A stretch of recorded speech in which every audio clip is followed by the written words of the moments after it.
próxima palestra é com o professor Marcos Vinícius. O professor Marcos Vinícius é professor da Universidade Estadual do Paraná, do campus de Paranavaí.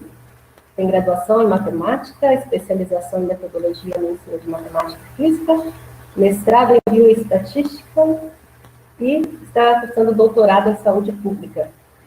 Tem experiência em ensino de matemática e estatística aplicada e trabalha em análise de sobrevivência e inferência bayesiana. Bom, o título da palestra é Distribuição de Fumaral-Walmer, Weibo 3, com fração de Cura e aplicações. E eu já peço desculpas porque pronunciei provavelmente errado. Fumarachawame. Fumarachawame? Ok. Bom, está com a palavra, professor. Boa noite a todos. Só atualizando que há uma semana eu troquei de universidade por causa que eu sou professor colaborador e agora estou lecionando na Universidade Estadual de Maringá. Essa vida de professor colaborador, a gente acaba trocando e há uma semana estou lecionando lá. Mas o trabalho foi realizado na época que eu lecionava na Universidade Estadual do Paraná com os alunos Francesco e Vanessa. Okay? Vou apresentar aqui brevemente uma modelagem num contexto de saúde, num contexto para dados de saúde, dados sobre vida.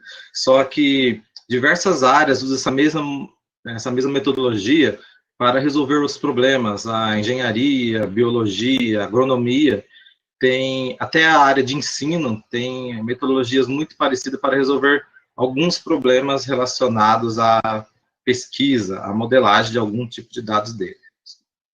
Então, vou falar sobre a fração de cura, modelos de fração de cura, a distribuição Kumachara-Walmer, Weibo, quem preferir, verossimilhança, algumas aplicações, conclusão do trabalho e as referências. Então, a fração de cura, ela é um percentual dos meus dados, geralmente de dados de sobrevida, que é uma porcentagem aqui de indivíduos que não vão receber o evento de interesse. Então, essa curva aqui, aqui no eixo Y, aqui no eixo vertical, eu tenho a função de sobrevida, que é o percentual de vivos ao longo do tempo. Ao longo do tempo aqui no eixo horizontal, no eixo X aqui. E aí, a fração de cura, ela tem um indicativo quando essa curva de sobrevida aqui, essa curva, os percentuais de vivo aqui, essa curva empírica, chamada de curva de Kaplan-Meier, ela não desce a zero. Ela fica estacionada, vai ter um platô aqui, onde essa curva estaciona. Quer dizer que após um tanto período de tempo, certa quantidade de indivíduos não vão experimentar o evento de interesse, certa quantidade de indivíduos estarão imunes ou estarão curados ao evento de interesse. Então, se aqui é o percentual de vivos, vamos dizer assim, de sobreviventes ao longo do tempo, essa fração de cura, esse percentual aqui que não desceu, é a fração de curados, é a fração de imunes. Essa ideia é vista em diversas outras áreas. Em biologia, pode ser visto com o percentual de sementes que não germinaram. Na área de ensino, o percentual de não desistentes de um curso ou de desistentes, tudo depende do foco do estudo. Então, essa é a curva empírica de percentual de vivos, e ela vai indicar aqui, esse platô aqui vai indicar uma fração de cura. Okay? Na literatura, dois modelos são bem comuns para a modelagem de fração de cura. Vou apresentar os dois aqui. Um é o modelo de mistura e o outro é o modelo de não mistura. O modelo de mistura, ele tem essa função de sobrevida aqui. É essa função que modela o percentual de sobreviventes aqui. Ela tem essa expressão, aonde esse ρ é o parâmetro que vai indicar o percentual de sobrevivente, o percentual de fração de cura. Então, esse ρ vai mensurar esse percentual aqui de indivíduos que não receberam o evento, que estão curados, que estão imunes. E aí vai ter 1 menos ρ multiplicado por uma função de sobrevivência basal. Aí ela vai modelar a probabilidade de sobrevivência aqui dos indivíduos que anteriormente vieram a receber o evento, que faleceram, ou algo do tipo aqui. Então, eu tenho essa mistura aqui de população. Uma população que vai ser mensurada pelo CIRO, que ela nunca vai receber o evento de interesse, que vai ser os curados, e esse outro percentual aqui, 1 menos ρ, que vai receber a função de sobrevida ali para eles, para os indivíduos que receberam evento de interesse.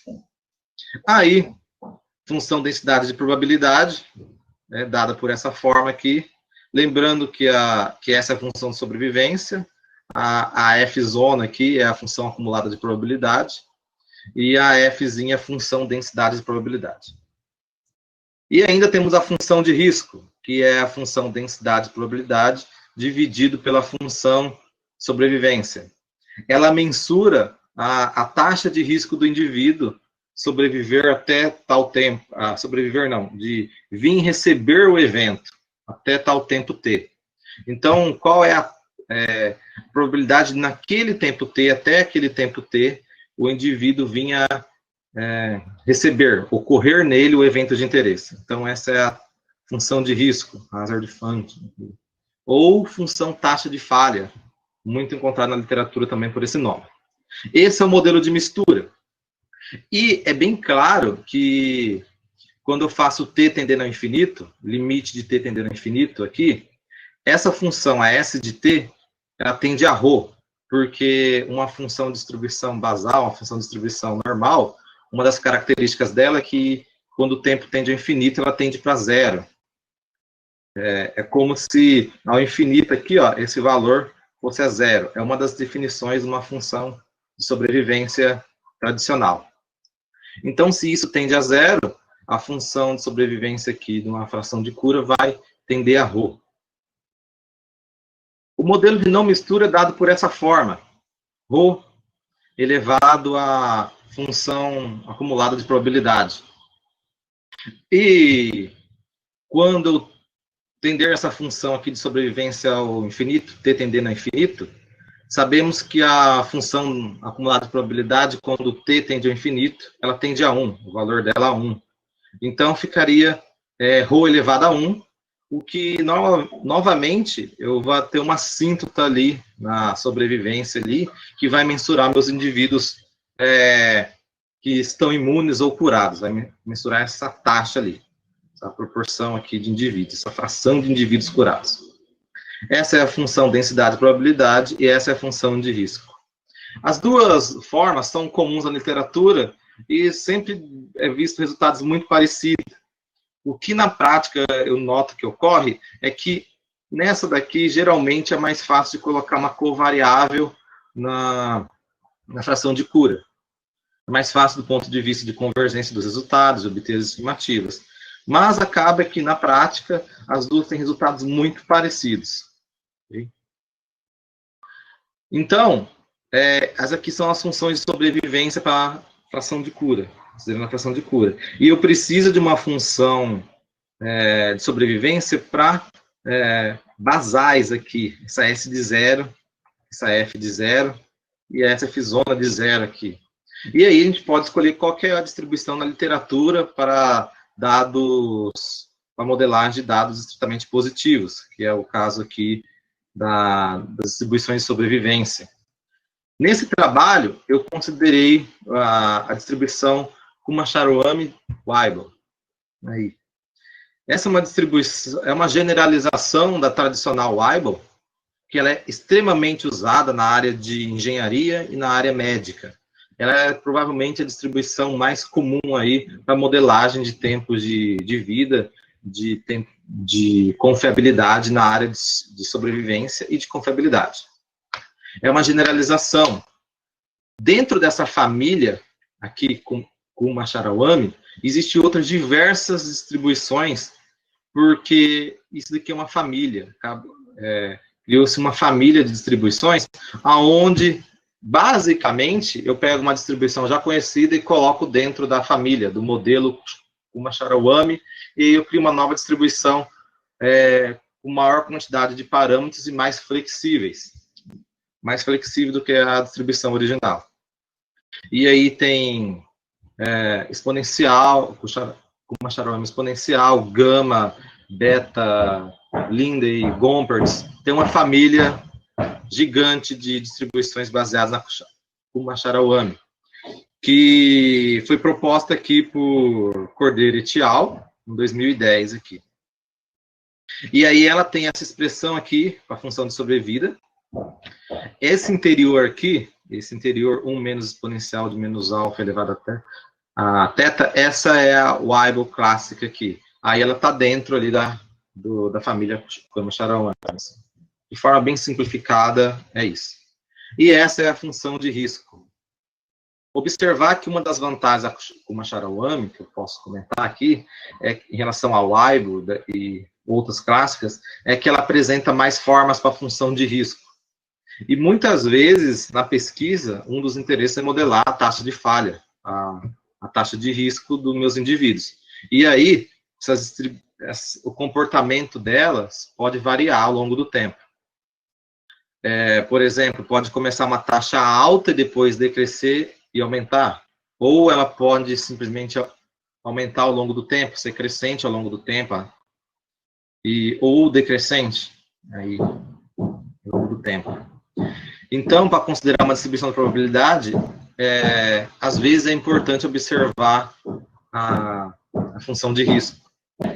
Geralmente, o médico que está estudando aí, o médico ou engenheiro, alguma coisa que está estudando, conhece o comportamento, a taxa, a probabilidade do indivíduo vir a sofrer o evento de ocorrência ao longo do tempo.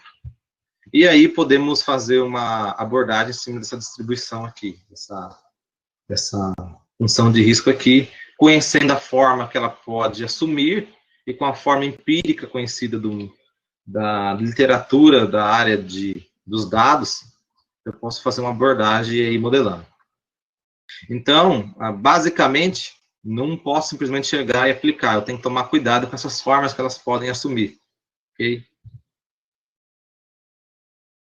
Então, o modelo de fração de cura, eu considero essa distribuição aqui, essa função, e eu insiro aqui para formar essas S de T que vão modelar a fração de cura. Aqui, ó. Insiro elas nesse contexto.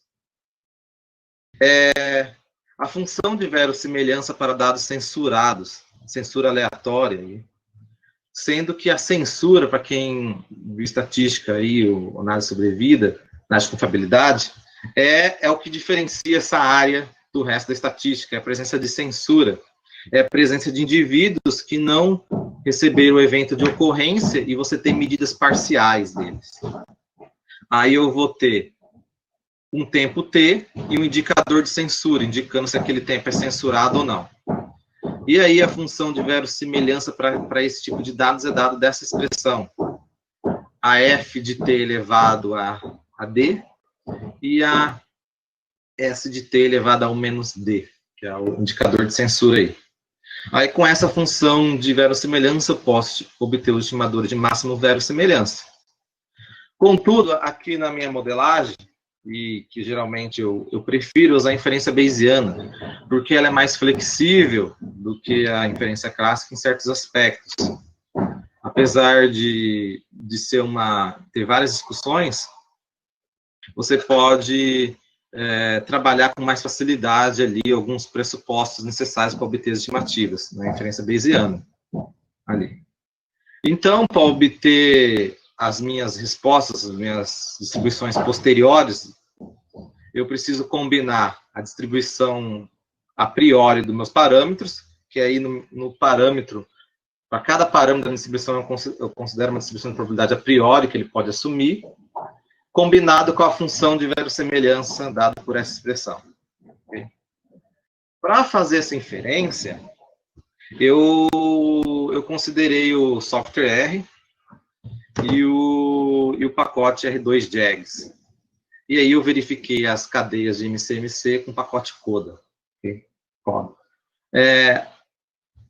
Devido os parâmetros alfa, gama e teta serem estritamente positivos, eu utilizei uma distribuição a priori gama, aproximadamente não informativa, e o parâmetro ρ, como ele é uma fração, ele é um percentual ali, ele é uma taxa percentual que vai de 0 a 1, desculpem o barulho aí, que é o nosso novo moderno, né, nosso novo normal. Então, eu desconsiderei uma distribuição beta para ele, para ficar restrito no 0 e 1. Okay? Agora as aplicações. A primeira aplicação é com um banco de dados de carcinoma cervical, de câncer cérvico. 118 mulheres, com tratamento observado entre 1992 e 2002. Nesse artigo aqui, ele apresenta os dados, ok? Brenner et al. Aqui eu considerei como o tempo de interesse o tempo livre da doença, que é a data da cirurgia até a recorrência da doença. E eu obtive essas estimativas. Observar aqui pelo critério de Dick, que é o critério mais comum para observar o ajuste de distribuição de probabilidade bayesiano, que as duas têm Dick muito parecidos, diferença de 2 aí, que praticamente consideramos como uma igualdade. Box et al., no livro dele, diz que uma diferença significativa é a partir de 5. E aí consideramos isso como as duas modeladas de forma igualmente. E aí pode observar o ρ aqui, ó, 30% e aproximadamente 30% para a modelagem do ρ, que é a fração de curados. E observe como a curva ficou muito bem estimada. A curva empírica, Kaplan-Meier em preto. Esses riscos na curva são as censuras. São os tempos censurados, ok? E aí você consegue modelar aproximadamente um tempo, uma fração de cura aproximadamente 30 aqui. Você observa que ela acompanha adequadamente, e aqui no final ela acompanha o platô aqui. Acompanha um platô muito próximo. Então ela se adequou muito bem aos dados de câncer cérvico aí, de carcinoma cérvico. Agora, sarcoma pélvico, que é o sarcoma, um tipo de câncer aí do tecidos conjuntivos na área pélvica. Então, aí esses dados são de 47 pacientes, observados do início dos 90 até 2012, e esses dados estão nesse artigo. Nessa modelagem, foi considerado o tempo da cirurgia até a identificação da metástase. Essas são as estimativas. Novamente aqui, o DIC é muito parecido um do outro, as duas distribuições com mistura e não mistura se adequaram muito parecidos, e observe aqui o ρ estimado próximo de 60% a 61%, uma fração de indivíduos que não vieram a ter a metástase de 60%. E observe aqui, ó, a curva, como ela foi praticamente perfeita aqui. Aí, observe o platô aqui próximo de 60% aqui. Então, as curvas se adequaram muito bem aqui, ao platô aqui, a esse percentual de sobreviventes aqui que não receberam, que não acabaram tendo a metástase, 60%. No último dado aqui de câncer gástrico, 201 pacientes observados no Hospital de Barretos, para câncer gástrico, que foram submetidos à retirada do tumor. Okay? Nesse artigo aqui do Giacomo et al., ele traz mais informações sobre esses dados. Aqui está as estimativas. Observe aqui o DIC praticamente idêntico, indicando que a modelagem das duas distribuições foram semelhantes. O de aproximadamente 38%, 39%. Então, o meu modelo está estimando aproximadamente 39% de indivíduos que não vieram a morrer após a cirurgia. E aqui eu posso ver um ajuste, eu diria, mediano com a curva. Então, os dois primeiros exemplos, as curvas se adequaram muito bem, e aqui a curva se adequa de forma mediana. Pode ver que o platô aqui no final está próximo de 55%, eu diria, 55%, um platô aqui. Se eu passasse um risco aqui, estaria próximo de 55% de indivíduos sobreviventes após a cirurgia. Só que o meu modelo está estimando próximo de 40%. pode haver uma divergência aí do modelo não ser adequado a esses dados, um exemplo de que ele dá uma falha, uma outra distribuição poderia ser considerado aqui para uma melhor modelagem. Você acompanha que ele não forma um platô aqui no final, ele tem um decaimento ainda, parecido com uma exponencial aqui, decaindo aqui, não forma um platô. Então, eu apresentei dois conjuntos de dados que a modelagem ficou muito satisfatória, estimaram de forma praticamente perfeita a proporção de indivíduos ao longo do tempo que vieram ocorrer e a fração de cura, e um exemplo que ficou mediana a modelagem. Então, podemos dizer que essa distribuição Kumachara-Wami-Wilo, com fração de cura, ela é adequada em modelagem de alguns dados com fração de cura. Não há diferenças evidentes entre o modelo de mistura e não mistura. O método de estimação Bayesiana é muito eficiente para estimativa dos parâmetros. E apesar do modelo ser adequado, eu aqui observo uma dificuldade na estimação desses parâmetros. Na hora de fazer a modelagem, observei que era muito importante o valor inicial colocado no método, a priori considerada, e havia aí uma correlação alta entre os parâmetros do modelo. Então, apesar de modelar bem, posso dizer que na literatura, posso buscar outras distribuições que, em alguns casos, modelam os dados melhor do que a Kumachara-Wami-Wilo, mesmo ela sendo muito flexível com 4 parâmetros. Em alguns casos, até a própria Wilo, tradicional de 2 parâmetros, pode vir modelar de forma igual a esta daqui. Ok? Algumas referências aqui, esse primeiro livro aqui é praticamente uma bíblia para trabalhar com análise de sobrevivência com sobreviventes ao longo do tempo. E 3 artigos que tratam de modelos de não mistura e não mistura aí em dados médicos, ok? E aí, termino a apresentação. Ok? Obrigado a todos. Agradeço a atenção. Desculpe aí o som no fundo e a velocidade da apresentação. Nós que agradecemos, Marcos, excelente apresentação. Com relação ao barulho, não precisa se preocupar, né? Como você mesmo disse, esse é o novo normal, né? Todo mundo já está acostumado, a gente deu para ouvir tranquilamente a sua apresentação. E aí, foi muito bom mesmo. Vou passar para as perguntas, caso alguém tenha alguma pergunta, algum comentário. Pode abrir o microfone ou fazer a pergunta no chat.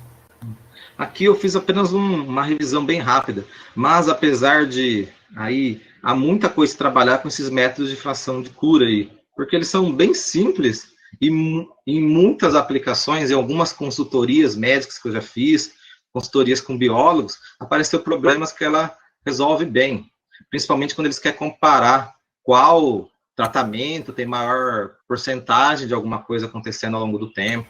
Então, dentro de consultoria já aconteceu alguns casos de aplicar essa metodologia, e o pesquisador ficou muito feliz, achou muito bonito, porque essa curva ela representa muito bem o comportamento ao longo do tempo da porcentagem que está estudando. Então aí, uma metodologia bem interessante.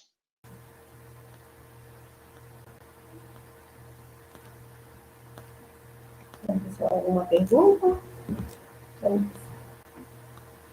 Obrigado a todos. Não sei se você consegue acompanhar, Marcos. Sim.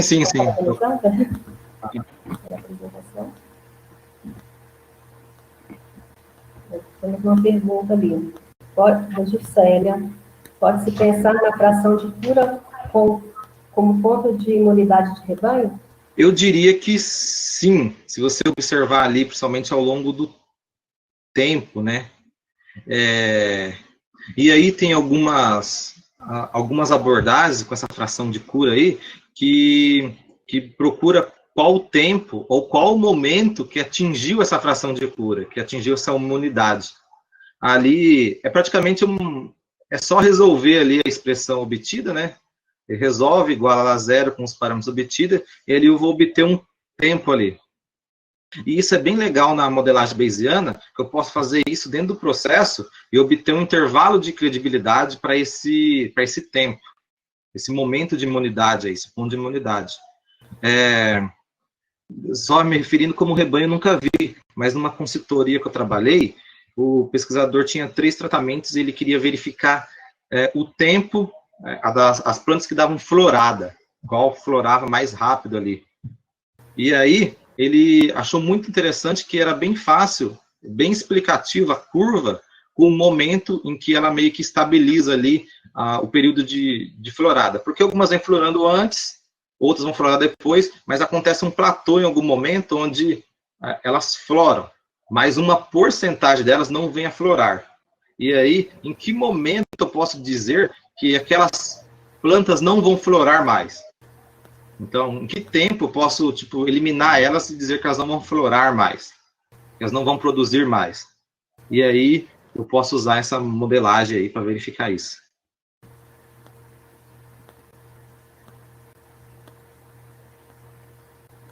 Tem mais alguma pergunta, algum comentário?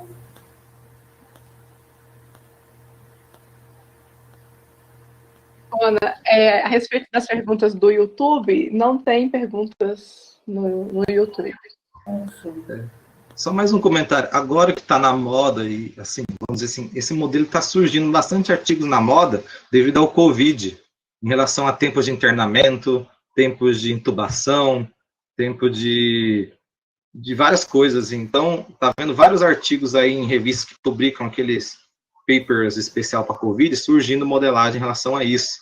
Aí, então, infelizmente, devido à pandemia, a gente tem quase um ninho de artigos aí, encontrar aí, para responder algumas perguntas relacionadas ao tempo aí de internação, de UTI, ventilação mecânica.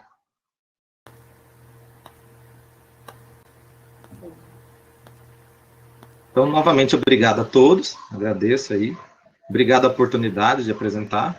Com essa nova modalidade, abre um espaço para o Brasil inteiro, né? Então, fica muito mais interessante participar de eventos, assim. Apesar que perde aquela presença, mas a visibilidade acaba sendo bem grande, né? Obrigado pela oportunidade. Nós que agradecemos, parabéns, Marcos, pela apresentação, pelo trabalho, excelente trabalho. Muito obrigada.